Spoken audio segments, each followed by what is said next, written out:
Milí čitatelia, vítajte pri 3. zo série videí z našej knižnice, v ktorom si vždy predstavíme 10 knižných noviniek z oddelenia beletrie. No a dnes som si pre vás pripravil naozaj eklektickú zmes rôznych žánrov a prinášam vám výber toho najlepšieho, čo sa zatiaľ za tento rok u nás v knižnici objavilo. Tak poďme rovno na to. Dnešný výber začneme s horúcou novinkou z vydavateľstva Cosmopolis, už 8. pokračovaním detektívnej série s Josie Quinnovou v hlavnej úlohe. Lisa Regan v pretekoch s časom ponúka profesionálne napísaný detektívny príbeh, ktorý nesklame nielen skalných fanúšikov série, no ale aj tých novoprichodzích, keďže príbeh sa dá čítať úplne samostatne. Josie pátra po svojej sestre Trinity, ktorá zmizla bez stopy. No a keď pred prenajatou loveckou chatou objaví kosti, tak začína naozaj zúfalý zápas s časom a preteky o sestrín život. Je Trinity na stope masového vraha? Toto je naozaj zásah do čierneho, 100% pre všetkých fanúšikov detektívok.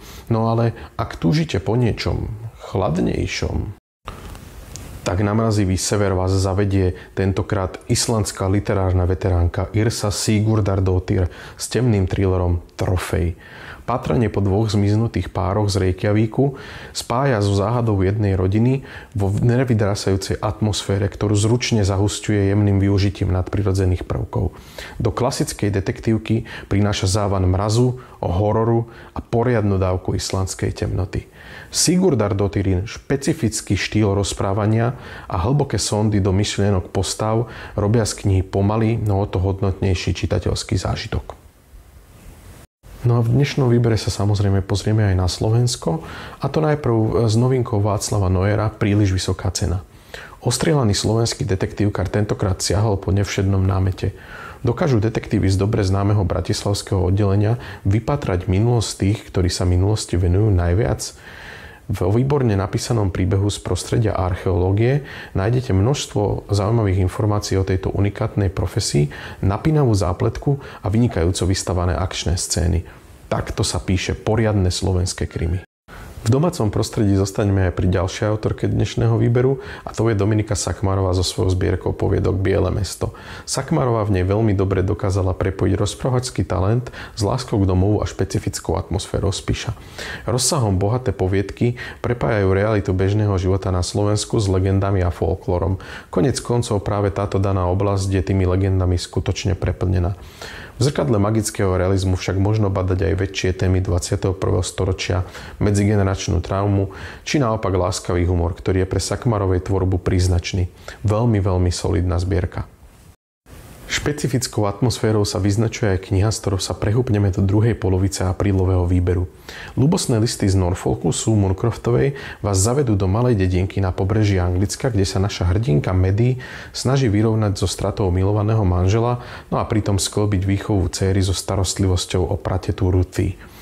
Listy, ktoré do ich domu prinesie záhadný cudzinec, však pootvoria dvere nielen k príbehu zakázanej lásky, ale aj do minulosti, ktorá ovplyvní všetkých naokolo.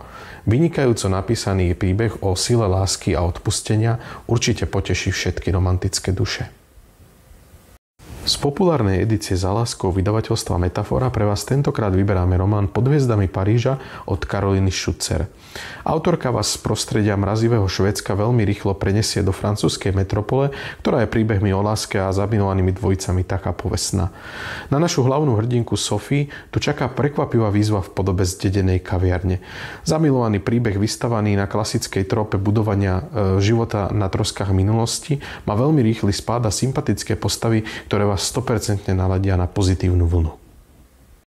No a niečo tu máme aj pre fanúšičky historických romansí. Tentokrát je to príbeh začínajúcej spisovateľky zasadený do výborne vykresleného a čitateľsky obľúbeného prostredia regentského Anglicka na začiatku 19. storočia. Julie Klassen v Dievčati zo Stražného domčeka prináša nielen romantický príbeh rebelky Mariah a kapitána Matthewa, ale aj fascinujúcu tému ženských autoriek v spoločnosti, ktorá bola zväzovaná prísnymi pravidlami. Autorke sa podarilo naozaj verne vykresliť historické reálie a nájdete tu aj mnoho odkazov na skutočné literárne pionierky 19. storočia, akými boli Mary Shelley, Jane Austen či sestry Bronteové. Nezabudol som samozrejme ani na priaznivcov fantastiky. Prečítajte si knižný hit Jeffreyho Russella Kosti, pasti, slepice. Táto ľahučká humorná fantasy poteší určite každého, kto pozná tradičný systém dobrodružstiev v kopkách. Či už ste vyznavačom starej dobrej fantázie a naolejovaných svalovcov, priaznivcom dračieho dúpeťa alebo paladinom 80. úrovne, v tejto knihe si spolu s jedným besenadným pasákom oviec a pandou trpaslíkov, ktorí sú naozaj dobrí v tom, čo robia, užijete adrenalinovú jazdu plnú akcie a humorných hlášok. Miestami som mal dokonca potrebu sa zasmiať nahlas. No a výborným protipólom k humoru vo fantastike bude v tomto videu na jeho súmrak prichádzajúci samotný veľmajster Clive Barker. Túto literárnu legendu asi netreba veľmi predstavovať, no vďaka vydavateľstvu Carcos a teraz prichádza pekelné srdce na náš literárny trh opäť v plnej paráde. No a to nie len v predlohe legendárneho filmu Hellraiser, ale i v pokračovaní pod názvom Šarlátové evanjelia. Clive Barker tu s cenobitmi rozohráva hru plnú utrpenia, strachu a nenávisti a nastavuje zrkadlo ľudskej rase a všetkým jej nerestiam. To, čo v ňom uvidíme, sa nám síce možno nebude úplne páčiť, no to nerobí pohľad doňho o nič menej fascinujúcim. Toto je jednoznačne povinná jazda pre všetkých fanúšikov a adeptov hororu. Dnešný výber ukončíme trochu netradične opäť knihou slovenskej autorky a to je Beatrix Zaďková so 4. prírazkom do svojej série Ostrovné príbehy pod názvom Keď upracem celý ostrov. Nosnou témou celej tejto edície je oddych, sebairónia a nadhľad, no a okrem toho tento diel spája s ostatnými príbehmi aj prostredie čarokrasného ostrova Madeira. Nie len o príbehu Otílie, ktorá sa snaží stať realitnou maklérkou, ale aj o svojich vlastných zážitkoch z tohoto prekrásneho portugalského ostrova vám príde autorka porozprávať ku nám do knižnice Juraja Fandliho už čoskoro v piatok 11. apríla o 17. v našej záhradnej čitárni. Chceli by sme vás veľmi srdečne pozvať na toto stretnutie, no a budeme sa na vás tešiť. Tak do skorého videnia u nás v knižnici Juraja Fandliho v Trnave.